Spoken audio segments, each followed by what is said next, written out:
My name is Swapnaa Tamhane. I am an artist and I also curate exhibitions from time to time. I also teach and I have a great cat.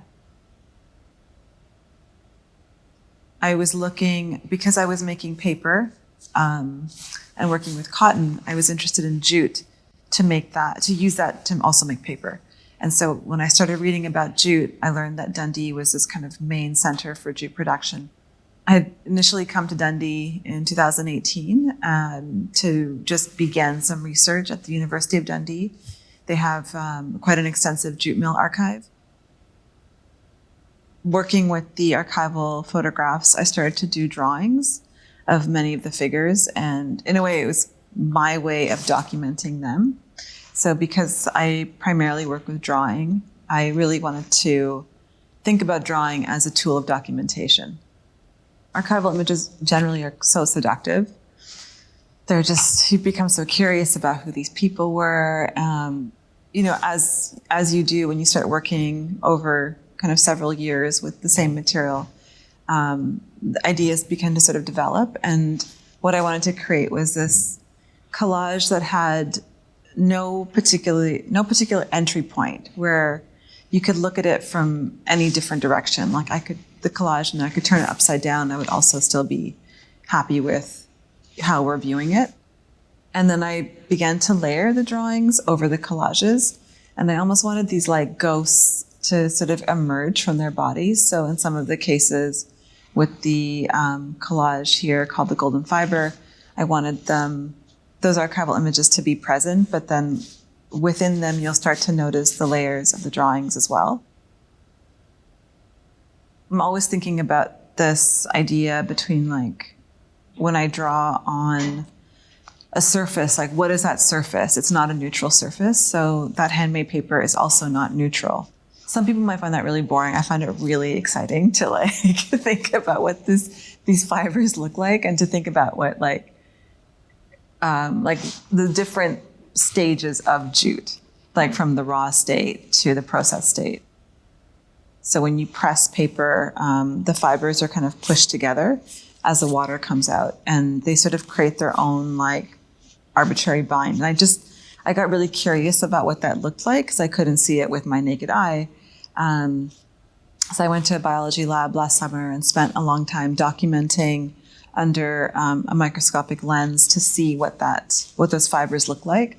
So I've blown those up in the collage, and I kind of wanted the women sort of swimming within that sensation and thinking about these fibers as like they represent like a disorder, and they represent a kind of anarchy to me, and they sort of represent a kind of resistance. The installation at the V&A in Dundee is comprised of two sort of works that are in relationship to each other, but they're also quite separate. The first work is a large wall collage, and the work that's in the vitrine, there's a support that has the handmade paper, in which you will also see the raw jute. And over that is a kind of long grid of mirrors. And then the text is from the University of Dundee, from the archives, in which there was a translation book called Colloquial Hindustani for Jute Mill Workers, and it was made for Scottish mill managers to communicate with the laborers. Just looking at the book and looking at some of the things they were learning how to speak in Hindustani, which is not really a language. It's not Hindi or Bengali. It's kind of nothing. It's sort of pulling from, bits of Urdu, bits of Bengali, bits of Hindi.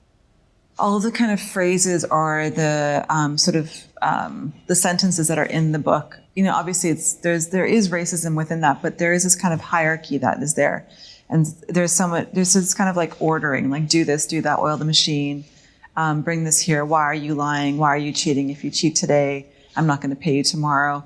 So there's no other education around like a culture within that language book, and I found that really interesting. It speaks to the colonial period in such a clear way to me. So the work is really, it's a bit tongue-in-cheek. I do want you to see yourself in them. And the size of the mirrors has been selected to sort of mimic museum labels. And I was really thinking about how museum labels have, over time, and particularly through colonial history, have explained people like myself or people from my culture, have explained it to an audience that's in the West. And I was thinking about that museum label as enacting a kind of violence in presenting an idea to make a culture communicable, to make them understandable, to also make them othered. The work is really building a relationship between Dundee and Calcutta, but it's really focused on telling you a history that might be unknown to many, kind of thinking about jute as a starting point, but also wanting to understand these sort of histories that have never really been told from the Indian perspectives.